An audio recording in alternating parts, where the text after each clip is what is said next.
오늘이 저희 가정이 결혼한 지 40년이 되는 날입니다. 이 결혼을 통해서 가정이 되고 가정을 통해서 서로 만남이 있습니다. 제 아내가 저희 어머니 보고 처음 봤는데 어머니 그러는 거예요. 그 얼마나 어색하겠어요. 그래서 결혼을 통해서 남편도 만나고 또 시어머니, 시아버지도 만나고 장인어른도 만나고 장모님도 만나고 이렇게 만남이 이제 확장이 됩니다. 그러다가 보면 자식도 생기고 자식들이 커서 시집장가 가면 사위도 생기고 며느리도 생기고 그러다가 또 이제 손주가 나오면은 또 이제 손자 손녀들이 생기면서 이 가정이 점점 이렇게 커져 갑니다. 그런데 그 가족 관계에서도요, 서로 잘 지켜야 할 원리가 있어요. 자동차 운전할 때에 내 마음대로 다니면 안 되거든요. 빨간 신호등이 켜져 있으면 서야 되고요. 녹색 불이 켜 있으면 가야 되는 겁니다. 이같이 이 가정마다 중요한 원리들이 있어요. 제가 결혼해서 제 아내하고 서로 약속한 게 있습니다. 살다가 보면 서로 불편한 일도 있을 텐데 어떤 일이 있어도 그만 살아! 끝내! 끝이야! 갈라서! 이런 얘기는 절대로 입 밖으로 내지 않는다. 각서는 안 썼지만 서로 약속을 했어요. 근데 감사한 것은 40년이 지나는 오늘까지 한 번도 그런 말 한 적이 없고요. 앞으로도 안 할 줄로 믿습니다. 근데 이 서로 약속을 그렇게 딱 중요하게 여기니까 아예 그런 마음조차 생기지가 않아요. 제가 결혼 주례를 이제 조만간에 500번째를 합니다. 그래서 결혼하기 전에 이제 신랑 신부들 앉혀놓고 꼭 이야기를 합니다. 서로 약속하라고. 우리는 끝이야. 그런 생각, 그런 말조차 하지 않도록 잘 서로 약속을 하라고. 그 내가 500번째가 누구 될는지는 모르지만 500번째 신혼부부에게 내가 거에게 축하금을 주려고 그래요. 괜찮지요? 그렇다고 또 해야 되겠다 그러면 안 되는 거고. 이같이 만남에는 기본적인 원리가 있습니다. 오늘 말씀 속에서도요, 자녀가 부모에게 하는 기본의 원리가 있고 부모가 자식에게 하는 기본적인 원리가 있어요. 먼저 자녀들이 부모에게 하는 원리가 오늘 말씀 속에 기록되어 있습니다. 우리 에베소서 6장 말씀을 우리 다 같이 한번 읽어보겠습니다. 자녀들아, 주 안에서 너희 부모에게 순종하라. 이것이 옳으니라. 내 아버지와 어머니를 공경하라. 이것은 약속이 있는 첫 계명이니 이로써 내가 잘 되고 땅에서 장수하리라. 됐어요. 자녀들이 부모에게 해야 할 아주 중요한 것은 순종하고 공경하라 이 말입니다. 하나씩 좀 더 살펴보겠습니다. 순종하라라고 하는 이 어원의 풀이는요, 아래에서 듣는다는 말이에요. 부모님이 말씀하시면 그 말씀을 부모님 아래에서 내가 듣고 있습니다 하는 마음의 자세가 필요하다는 것입니다. 영어에 이해한다라고 하는 말을 understand라는 말을 쓰는데 이 말이 아래에 서 있다 그 말입니다. 부모님께서 말씀하시면 내가 그 말을 아래에서 지금 내가 듣겠습니다 하는 마음의 자세를 갖는 것이 바로 순종이라고 하는 것입니다. 그런데 여기에 중요한 조건이 있어요. 주 안에서 순종하라 그 말입니다. 부모님이 말씀하신다고 해서 무조건 순종하라는 게 아니에요. 얘야, 너 저기 가서 금덩어리 좀 훔쳐갖고 와라. 이런 건 하면 안 되는 거예요. 너 주일날 교회 가면 안 돼. 이런 건 아니에요. 그러니까 순종을 하는데 그 순종에 제한이 있어요. 어떤 제한이냐? 주 안에서 주님이 기뻐하시는 일을 늘 생각하면서 순종하라, 그런 말씀을 우리에게 가르쳐주고 있습니다. 그리고 내 아버지와 어머니를 공경하라라는 표현인데요. 자녀들이 부모님에게 하는 원리는 순종과 공경입니다. 공격이 아니라 공경이에요. 한번 따라해 볼까요? 순종하고 공경하라. 자, 여기에 공경이라고 하는 말의 표현은 무슨 의미이냐면 존중한단 말이에요. 이걸 좀 더 쉽게 표현하자면 내 부모님은 나에게 정말 존귀한 사람이다 라는 마음을 가지라는 것입니다. 이게 성경에서 말씀하고 있는 부모님에 대한 마음의 기본 자세입니다. 한번 따라해 볼까요? 나의 부모님은 나에게 존귀한 분입니다. 나의 부모님은 나에게 존귀한 분입니다. 이것이 바로 부모를 공경하라라고 하는 표현입니다. 순종하라고 하는 것이 부모님의 말씀을 따르는 것이라면 공경이라고 하는 것은 부모님을 향한 마음의 태도를 의미하는 것입니다. 부모님이 나에게 존귀한 분이기 때문에 부모님이 하시는 말씀을 내가 귀담아 듣고 부모님이 하시는 말씀을 내가 잘 따르겠습니다. 그렇기 때문에 이 순종과 공경이라고 하는 말은 서로 다른 말이 아니에요. 부모님이 연로하셔서 병상에 계신 경우가 많지요. 때로는 치매에 걸리셔서 엉뚱한 말씀을 하실 때에도 있지요. 그래도 부모님을 공경하는 이유가 어디에 있습니까?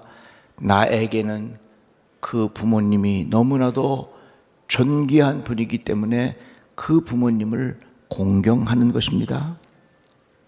병이 들었다고 무시할 뿐이 아니고 치매에 걸리셨다고 무시할 뿐이 아니고 돈이 없다고 무시할 뿐이 아니고 실수하셨다고 해서 무시할 뿐이 아니라 나의 어머니이기 때문에 나의 아버지이기 때문에 나에게 존귀한 분입니다. 이것이 바로 공경하는 마음의 태도라는 것입니다.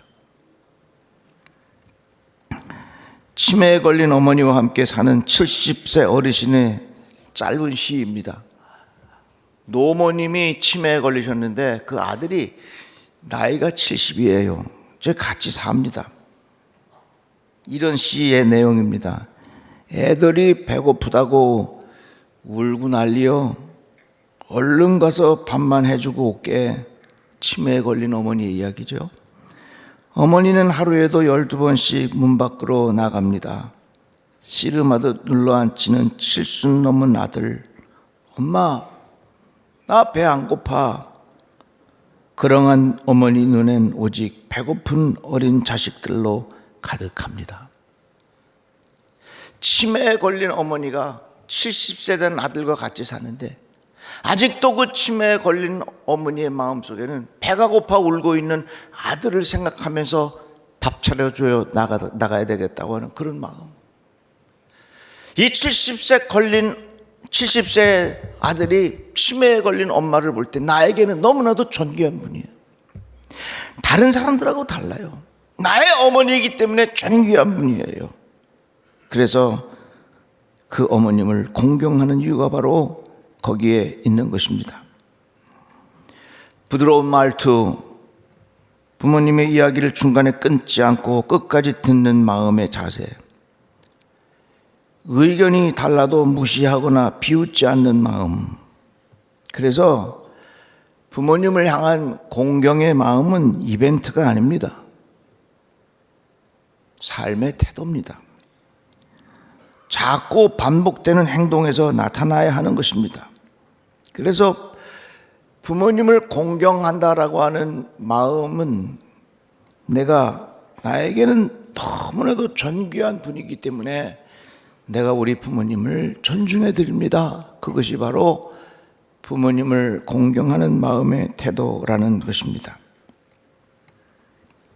저희 아버님이 요양병원에 계시면서 때로는 정신이 왔다가 갔다가 하시면서 어느 날 제가 갔더니 저를 보시고 미안하다 그러시는 거예요.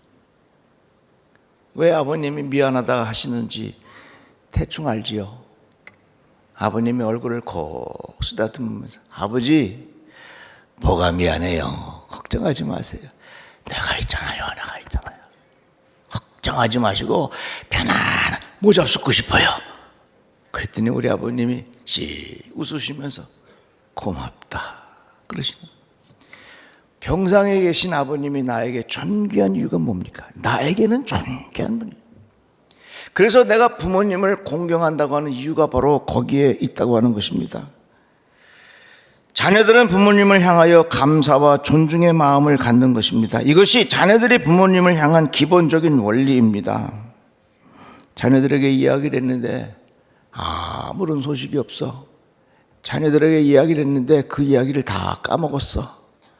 그러면 부모님은 그것을 통해서 무시당한다는 느낌을 받습니다.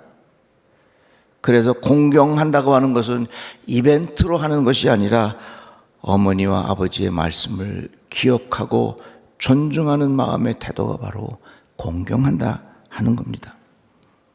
그런데 오늘 말씀 속에 뭐라고 표현되어 있냐면 이것은 약속이 있는 첫 계명이라. 새 번역은 이렇게 번역했어요. 내 부모를 공경하라고 하신 계명은 약속이 딸려있는 첫째 계명입니다. 공동 번역에는 내 부모를 공경하라 하신 계명은 약속이 붙어있는 첫째 계명입니다. 부모를 공경하라고 하는 것은 약속이 있는 첫째 계명이다. 이걸 쉽게 이야기하자면요, 부모님에게 공경하면 하나님께서 보상해 준다는 말씀이에요. 한번 따라해 봅시다. 부모님에게 공경하면 하나님이 보상해 주십니다. 다 같이 아멘. 너희가 장수하고 땅에서 잘 되리라. 하나님께서 이렇게 약속하셨어요. 요즘 세계적으로 주식시장이 난리요. 그래서 사람들이 다 어디 수익률이 좋은가. 여러분, 가장 좋은 수익률 가르쳐 드릴게. 부모님에게 효도하는 게 가장 큰 수익률이요. 아멘은 별로 안 하시네. 그만큼 하나님께서 우리에게 약속하셨어요. 내 부모를 공경하여라 하신 계명은 약속이 붙어있는 첫째 계명이라. 이 말씀은 뭐냐면 너희가 부모님에게 효도하면 하나님께서 복을 주신다는 거죠. 이것이 바로 자녀가 부모에게 하는 공경의 원리가 여기 있는 겁니다. 공경이 뭐냐? 부모님은 나에게 존귀한 분입니다. 사람들은 우리 부모님을 인정하지 않아도 적어도 나에게는 우리 부모님이 참 존귀한 분입니다. 그런 마음의 태도를 가지고 살아가는 것이 성경에서 우리에게 가르쳐 주신 원리예요. 그 다음에 부모는 자녀들에게 어떻게 하는가? 기본 원리를 말씀하고 있습니다. 본문 말씀에 또 아비들아 이렇게 표현합니다. 여기 아비들아라고 해서 엄마들은 우린 상관없다 아니에요. 이거 엄마 아빠 다 포함한 거예요. 또 아비들아 너희 자녀를 노엽게 하지 말고 오직 주의 훈계와 교훈과 훈계로 양육하라. 이 말씀 속에서도 부모가 자식을 어떻게 해야 하는지 분명한 원리가 담겨져 있어요. 여기에 말씀 보니까 아비들아 너희 자녀를 노엽게 하지 말라. 자녀들이 화나게 하지 말아라. 이거를 우리가 아주 현실적으로 받아들이기 쉽게 표현하자면 나로 인하여 자녀들에게 상처 주지 말라 그 얘기예요. 자녀들이 부모님은 나에게 존귀한 분이기 때문에 공경한다면 부모님들은 자식들에게 어떻게 하느냐? 상처 주지 말아라. 이것을 우리들이 잘 지켜야 할 것입니다. 그래서 부모가 자녀들을 키우면서 상처 주지 않도록 우리가 조심해야 돼요. 지나가던 사람이 나를 보고 어휴 멍청하네 이렇게 이야기하면 그거 별 상처 안 돼요. 그럼 내가 거기다 냅다 대고 야 이 미친놈아 그러지. 나한테 상처 될 거 하나도 없어. 그런데 부모님이 나를 대고 야 이 멍청한 놈아 그러면 그게 평생 상처가 되는 거예요. 부모가 자식에게 해야 할 중요한 원리가 뭐냐? 자녀들을 노엽게 하지 말아라. 그 말은 자녀들에게 상처 주지 않도록 해라 그 말입니다. 어느 책에 나오는 이야기입니다. 딸이 아버지한테 안기고 싶어서 아버지에게 가까이 갔습니다. 아버지와 몸이 닿고 싶어서 무릎에도 앉으려고 아버지를 끌어잡아 당기기도 하는데 아버지가 나를 밀어냈다. 밀려나면서 저에게 아버지의 사랑은 내가 원하는 것을 항상 주는 사랑이 아니었구나. 그런 거부당한 느낌을 몇 번 받았던 것 같아요. 그래서 아버지를 이렇게 사랑하면 안 되겠다 하는 당돌한 결심을 어렸을 때 했었나 봐요. 아버지를 너무 사랑하니까 상처가 된 것이지요.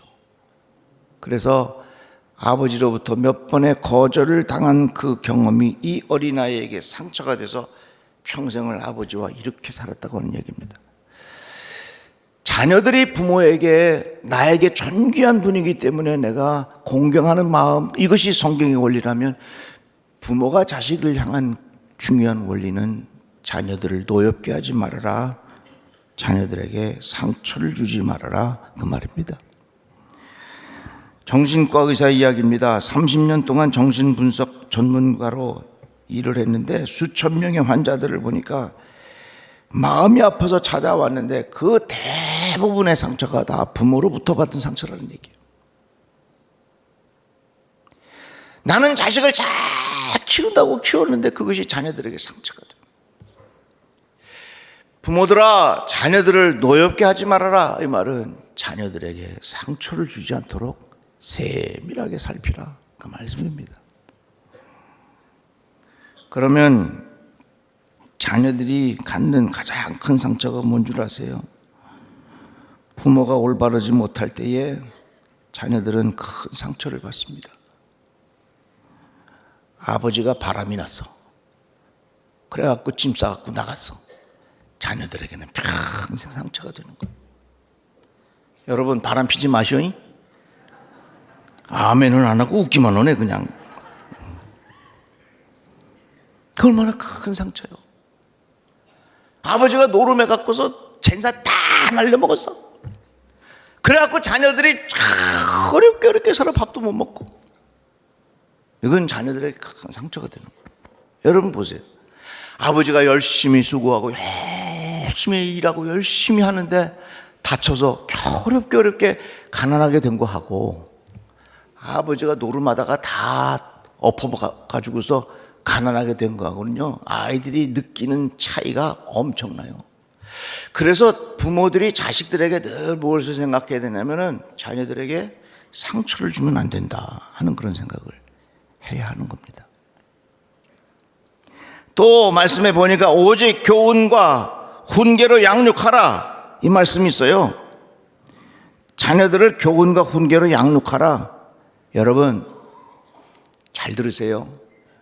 자녀들 말로 잔소리한다고 애들 안 바뀝니다. 절대로 바뀌지 않습니다. 오히려 그 말이 상처가 됩니다. 얘들아, 책 좀 봐라. 너희들 책도 안 읽고 맨날 그것만 게임만 할래? 책 봐라. 그리고 엄마는 저 옆에서 유튜브 봐. 애들이 무슨 생각하겠어? 책 보라 소리 하지 마시고 엄마가 식탁 앞에서 성경 읽으셔. 아이들이 그걸 보면서 배우는 거예요. 교훈과 훈계로 양육하라고 하는 말씀은 말을 통해서 그들을 자꾸 가르치려고 하면 아이들에게는 상처가 되지만, 꼭 그것을 엄마 아빠가 먼저 그렇게 하면 자녀들은 자연스럽게 따라오면서 그것이 그 몸에 배어 있게 되는 것입니다. 어느 술주정뱅이 아버지가 눈길을 취해서 집에 걸어 들어왔어요. 그 다음날 아이들이 학교를 가는데 보니까 아버지가 밤에 술길로 술이 취해서 걸어온 그 길 그대로 애들이 삐뚤삐뚤 가더래. 그 아버지가 느낀 거예요. 아이고, 내가 이렇게 살면 우리 아이들도 저렇게 되겠구나. 그래서 아버지가 술 딱 끊고 바르게 살았더니 아이들이 바르게 됐다, 그 말이에요. 교훈과 훈계로 양육하라고 하는 이 말이 자녀들에게 계속해서 잔소리한다고 애들 변화되는 게 아니라, 내가 스스로 그렇게 살아갈 때에 아이들이 상처도 받지 아니하고 자연스럽게 그게 몸에 익어서 좋은 성품의 사람으로 자라게 된다, 그 말입니다. 저희 어머님은 정말로 긍휼의 마음이 있으셨어요. 지난번 사랑 나눔할 때 어느 집사가 1,000만 원을 헌금을 했는데, 그 1,000만 원을 헌금하게 된 사연이 있습니다. 그 청년이 아주 어렸을 때 갑자기 병에 걸려서 막 죽게 된 거야. 근데 어머니가, 그 청년의 어머니가 애기였지 그때, 막 데리고 교회를 왔는데 우리 어머니가 주머니에서 쥐어주면서 빨리 병원에 가보라고.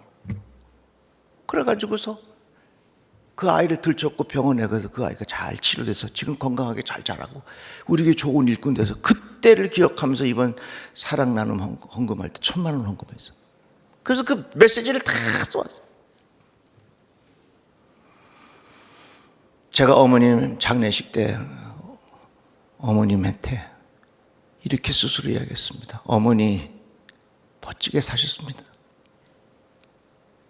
나도 어머니처럼 작은 자 돌보고 따뜻한 마음 갖고 살다가 천국에서 어머니 만나요. 어머니 살아온 그 궤적들을 내가 기억하면서 나도 그렇게 살다가 꼭 만나기를 바랍니다. 그러니까 어머님이 천국 가셔도 늘 내 마음이 있어. 그래서 여러분, 가족이 같이 살면서 우리들은 그 가족 안에서 얼마나 큰 상처들을 많이 받아요. 자녀들이 부모에게 하는 원리가 있고 부모가 자식들에게 하는 원리들이 있습니다. 이런 것들을 잘 감당하셔서 우리 모든 성도들의 가정이 행복하기를 주의 이름으로 축복합니다. 기도합시다. 하나님 감사합니다. 주의 말씀을 들었습니다. 하나님의 은혜입니다. 예수 잘 믿게 하여 주셔서 가정에서부터 천국을 이루는 복이 있게 하여 주시옵소서. 예수님의 이름으로 기도드리옵나이다. 아멘.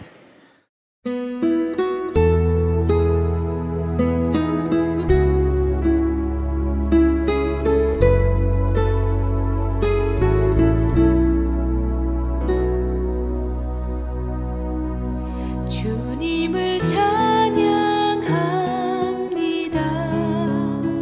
내 맘과 정성 다하여 놀라우신 주님의 크신 능력 찬양하리라. 주님을 찬양합니다. 내 맘과 정성 다하여 주 안에서 언제나 기뻐하리라. 할렐루야. 주 안에서 언제나 기뻐하리라. 할렐루야.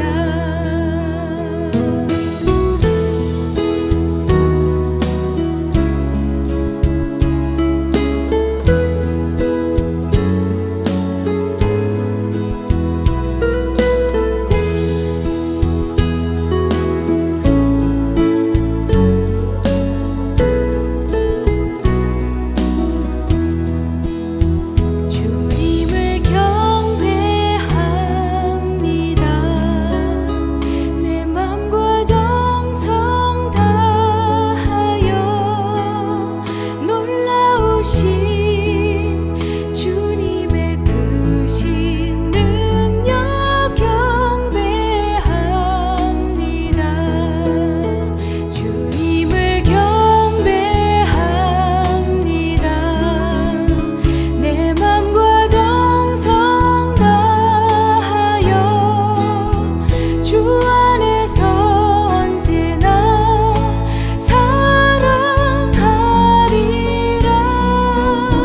할렐루야. 주 안에서 언제나 사랑하리라. 할렐루야.